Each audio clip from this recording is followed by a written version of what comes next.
Ik wil het hebben over X, dat vroeger Twitter heette. Dat was ooit best een leuk platform. Toen werd het een hele tijd steeds kutter, maar sinds een paar jaar is Elon Musk er de baas. En nu komt het bijna alleen nog maar zo in het nieuws. In zijn eerste 2 dagen als premier ontving Jette op X 200 homofobe berichten. Ja, er waren ook felicitaties, maar dat ging dan zo. Hier, kijk, gefeliciteerd. Met tussen haakjes erachter, wel gemeend. Dus dat is tegenwoordig blijkbaar nodig op X. Hè? Als je iets aardigs zegt, dan moet je er even achter zetten dat je het meent. Dat is nooit een goed teken, toch? Wil je met me trouwen? Ja. Serieus? Ja, dat meen ik, ja. Dan zou ik me zorgen maken. En dan is er ook nog die verschrikkelijke AI-chatbot op X. Kijk, Elon Musk's chatbot Grok genereert duizenden seksueel getinte beelden per uur. Wauw. Daar kan zelfs de buurvrouw van Jan Smit niet tegen opbouwen. Maar X is dus niet meer wat het is geweest sinds Musk er de baas is. En als jij er nog op wil zitten, hè, je zit er te kijken, ja, moet je het lekker zelf weten. Hè? Maar wat ik niet snap, is wat doet onze premier op dat platform? Sterker nog, alle kabinetsleden hebben een officieel account op X waar ze belangrijke dingen bekendmaken. Dat is dus beleid van onze regering. Waarom? Alsof het een normale, neutrale plek is waar de Nederlandse staat verplicht zijn plannen bekend moet maken. Kijk, hier. De minister van Buitenlandse Zaken zet op X dat het ambassadepersoneel uit Iran is vertrokken. Dat is fijn om te weten, maar waarom moet dat op X? Ik vraag me af, is het wel slim dat de Nederlandse regering nog op X zit?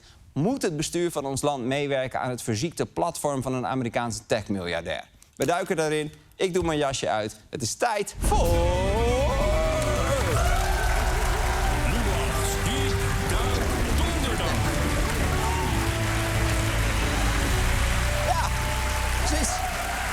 Donderdag is het alweer. Oké. Diep Duik Donderdag en vandaag over X. Het platform dat dus vroeger Twitter heette. En ooit was het echt een revolutie. Het begon in 2006 en vrijwel vanaf het begin zaten er ook politici op. Zoals minister Maxime Verhagen. Nou, weet niet iedereen wat twitteren is. Leg eens uit wat u dan doet. Wat je dus eigenlijk doet is via een computer of via een telefoon die een internetverbinding heeft. Ja. Dat je hele korte berichtjes, soort sms-berichtjes verstuurt. Ja. Soort sms. Is dat een soort Hives? Het is niet Hives. Hives is veel langer, veel groter. Dan moet je vrienden hebben. Ja. Dus dat is niks voor mij. Maar goed, ooit had je dus Twitter, hè, met dat lieve vogeltje. Dat was een plek waar iedereen in 140 tekens de hele wereld kon bereiken. Kleine berichtjes dus, maar ze konden een enorme impact hebben. De MeToo-beweging is ooit begonnen op Twitter. Twitter speelde een rol bij revoluties in het Midden-Oosten. Tijdens corona vonden mensen elkaar op Twitter en hielpen mensen elkaar. Vaak zelfs uit de goedheid van hun hart. Het was prachtig.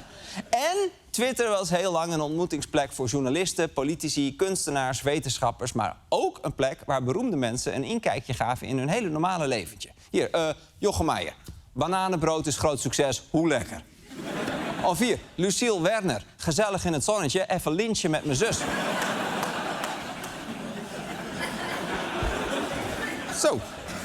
Zo, hé, dat is even schrikken. Ik bedoel, dat is echt lynchen? Klopt dat woord wel? Oké, heb ik niks gezegd. Dankjewel. Ik had toch een woord goed.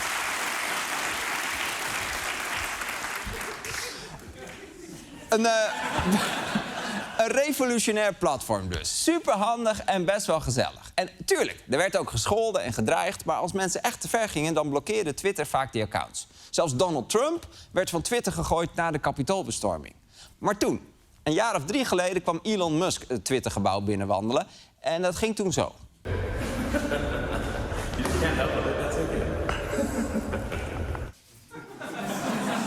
Ja, hij heeft een wasbak mee. Een sink in het Engels. Want de grap is, ik neem Twitter over. Let that sink in.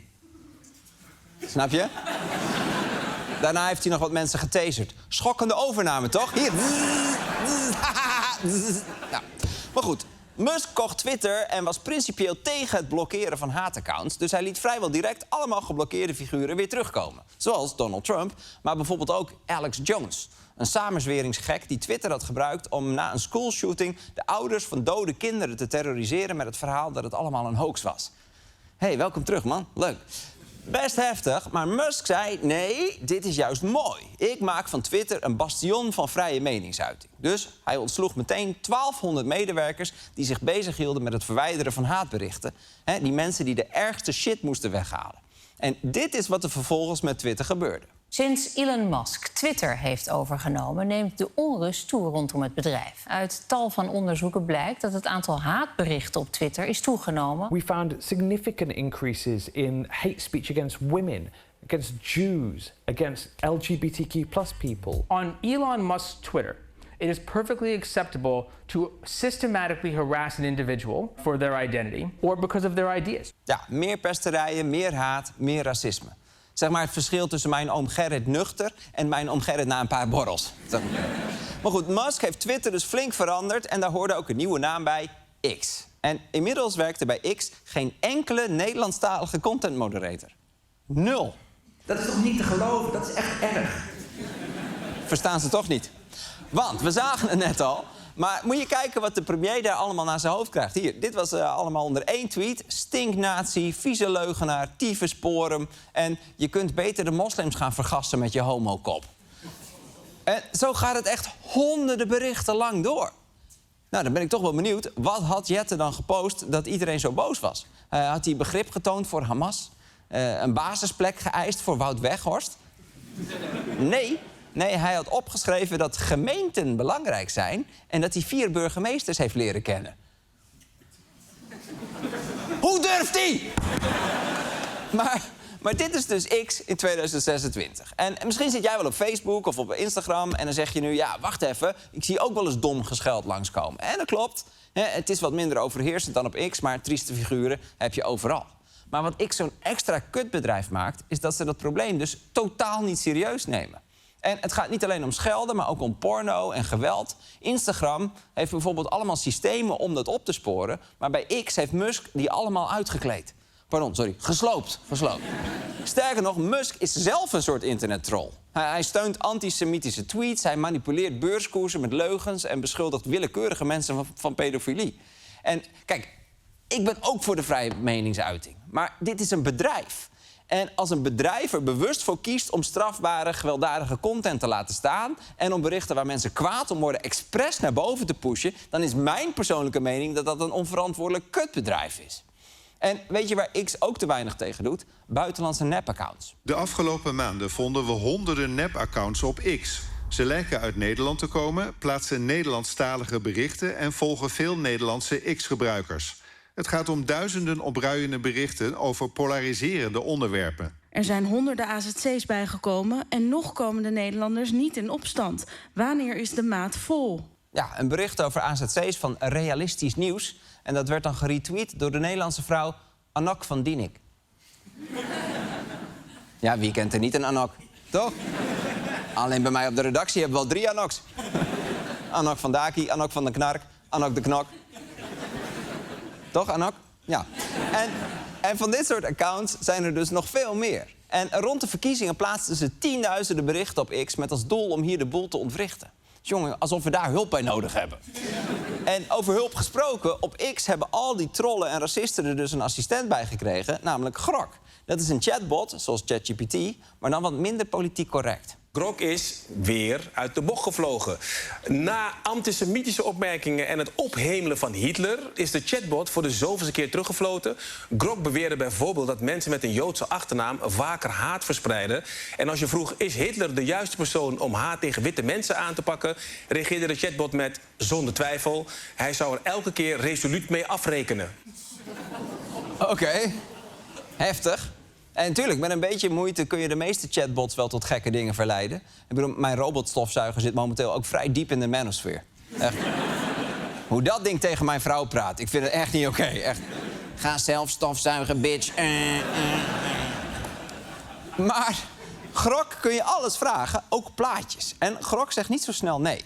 Dus als jij de hele Tweede Kamer een Hitlergroet wil laten brengen... dan maakt hij dat plaatje gewoon. Trouwens, ik wil niks goed praten. Maar door die grote nazi-vlag in de Tweede Kamer... is wel mooi dat stomme kunstwerk uit zicht. Weet je, kijk hier. Kijk, normaal zie je dit. Ah! Haal weg. Doe die vorige maar weer. Toch? Ja. Beter. En En Grok doet nog veel meer. Bijvoorbeeld op verzoek mensen uitkleden. Chatbots die met AI werken en foto's zo kunnen bewerken dat het lijkt alsof iemand naakt is of in een bikini staat. Vooral die van Elon Musk ligt onder vuur. Grok heet hij. Musk plaatste zelf deze foto, vond hij grappig. Elon Musk, als je kijkt, je bent gedist door Rob Trip. Ja, maandenlang kon je tegen Grok zeggen... hey Grok, laat deze vrouw in haar blootje zien. En dan deed hij dat. Mensen gingen dat massaal doen en zelfs bij foto's van kinderen. Nou, dat is gewoon strafbaar. En na heel veel ophef zei Musk... Oké, die uitkleedfunctie is vanaf nu... alleen nog maar voor betalende leden. Ja, dat krijg je dus als ophef het verdienmodel is. Daarom heeft NRC de columns van Bas Heijn ook achter een betaalmuur zitten. En inmiddels heeft de rechter ook gezegd... die uitkleedfunctie mag niet. Wat voor mij persoonlijk heel kut is... want ik gebruikte hem vaak 's avonds laat als ik te moe was om mezelf uit te kleden. Maar je kon dus echt wekenlang gewoon AI-kinderporno genereren op X. Fucking illegaal. En dat was ook vrij algemeen bekend. En als je dat dus weet, dat X dat toeliet... dan klinken dit soort dingen toch wel heel raar. Het Nederlandse ambassadepersoneel in Iran is het land uit. Dat laat minister van Buitenlandse Zaken Tom Berendsen weten via X. Ja, oftewel, het ambassadepersoneel is veilig. Dat laat de minister weten op het nazi-trollen kinderporno-platform X. Maar echt, waarom zit onze regering daar nog steeds? Nou, dit zegt Rob Jetten erover. Dat is denk ik de worsteling op al die ministeries. Je ziet toch dat ook veel mensen, ook veel media... toch vaak naar X gaan om te kijken... is er al door iemand een quoteje afgegeven? Ja, hij zegt, we moeten op X zitten, want dat is waar de mensen zijn. Nou, dat is sowieso al niet het allerbeste argument. In een Telegram-groep waar je wapens kunt kopen... zitten ook een heleboel mensen. En daar zit het kabinet ook niet. Althans, ik kom ze er nooit tegen. En het is ook nog eens niet waar. In Nederland is X namelijk een relatief klein platform. Hier, YouTube, Facebook en Instagram zijn veruit het populairst. Pas op de 8e plek komt X. Nog onder Snapchat en Pinterest. Pinterest, hè? Waar mensen inspiratie opdoen voor outfits of hun interieur. Dus als het puur om bereik ging... zou de overheid nog beter moodboards kunnen maken. Kijk, zoiets. We sturen 2 fregatten naar de Perzische Golf. Was beter geweest. Oké, ja. Pinterest. Oké, maar ja... Oké, Pinterest gaat misschien ook wel niet werken. Want X is natuurlijk wel heel erg goed ontworpen... om korte nieuwsberichten heel snel te verspreiden onder veel mensen. Er zijn alternatieven, zoals Blue Sky en Mastodon... maar daar zitten veel minder mensen. En waarom zitten daar veel minder mensen? Nou, omdat er op Twitter meer mensen zitten. Dus daar gebeurt meer, dus dat houdt zichzelf in stand. En zoals Jette al zei, de media zitten op X... En dat is voor politici wel belangrijk. Er zitten heel veel journalisten en die zien dus alles wat politici zeggen. Kijk even mee naar een verslag van de NOS. De VVD postte eerst deze tweet. Daarin werd gezegd dat mensen met een normaal inkomen... zich in Nederland geen zorgen hoeven maken over geld.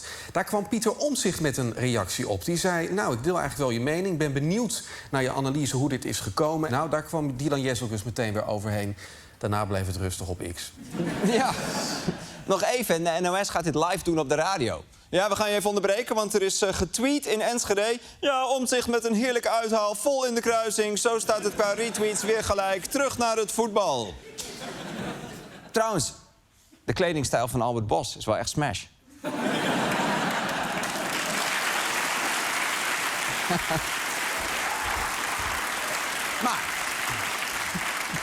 Maar journalisten houden X dus heel goed in de gaten. En dat moet ook wel, want daar zitten de politici. En die zitten daar dus onder andere omdat de journalisten daar zitten. Maar wacht even, als dat dus van beide kanten het argument is... dan slaat het toch helemaal nergens op? Alsof je altijd met je vrienden afspreekt in het dolfinarium... terwijl iedereen dolfijnen haat. Waarom ben je daar zo vaak? Ja, vanwege mijn vrienden. Oh, en zij? Ja, vanwege mij natuurlijk. Hallo. We moeten elkaar toch ergens zien? Wat? Godverweer, zeiknat van die kutdolfijnen. Spreek gewoon ergens anders af.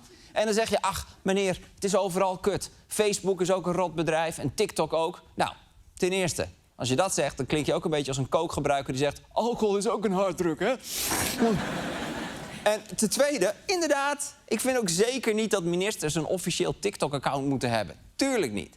En ja, die Zuckerberg van Facebook en Instagram is vast ook een idioot... maar hij is niet zo gek als Musk. En hij heeft ook niet zo'n politieke agenda. Musk is echt een activist. Hij heeft zelfs voor Trump gewerkt... Maar hij steunt ook in Europa allemaal radicaal rechtse partijen... zoals Alternatieven voor Duitsland. Musk gebruikt X als zijn persoonlijke activistische trollplatform... waar hij ook nog zijn eigen tweets naar de voorpagina pusht. Dat mag, zo werkt het, maar dat is toch geen plek voor officiële berichten van ons kabinet? Ik bedoel, onze ministers gaan toch ook niet op Truth Social, het platform van Trump? Nee, tuurlijk niet. Want dat is het persoonlijke speeltje van een narcistische miljardair. Maar dat geldt dus ook voor X. Dat is het krankzinnige. Kijk. Volgens mij moet je het zo zien. X is een soort prikbord waar de regering berichtjes op achterlaat. Maar er zijn meer prikborden. Het ene prikbord hangt bij de slijter, het andere hangt bij de Shell. Kun je allemaal wat van vinden en met elk prikbord bereik je weer andere groepen. Maar waarom zou je als regering je berichtjes hangen op het prikbord van een gestoorde autoverkoper die voor de grap een Hitlerposter in de etalage hangt en plaatjes van blote kinderen verkoopt? Want waar altijd een paar vaste klanten rondhangen die jou uitschelden voor vuile homo, terwijl de eigenaar erbij staat te klappen en te lachen. Waarom zou je daar nog komen? Omdat het vroeger zo'n leuk prikbord was? Omdat er ook journalisten rondhangen? Nee, want die zijn er onder andere vanwege jou, de politicus. Dus iemand moet de eerste stap zetten. En van journalisten kun je dat niet verwachten, want die hebben geen ziel. Nee. Ik bedoel, het is een werk. Een werk om op de plek te zijn waar politici zijn. Echt hoor, als het kabinet zijn communicatie vanaf nu doet via het prikbord van de Monkey Town XL in Hoofddorp, dan komt Albert Bos daar vanzelf naartoe. Dus het kabinet kiest de plek en die plek zou niet X moeten zijn. En dit was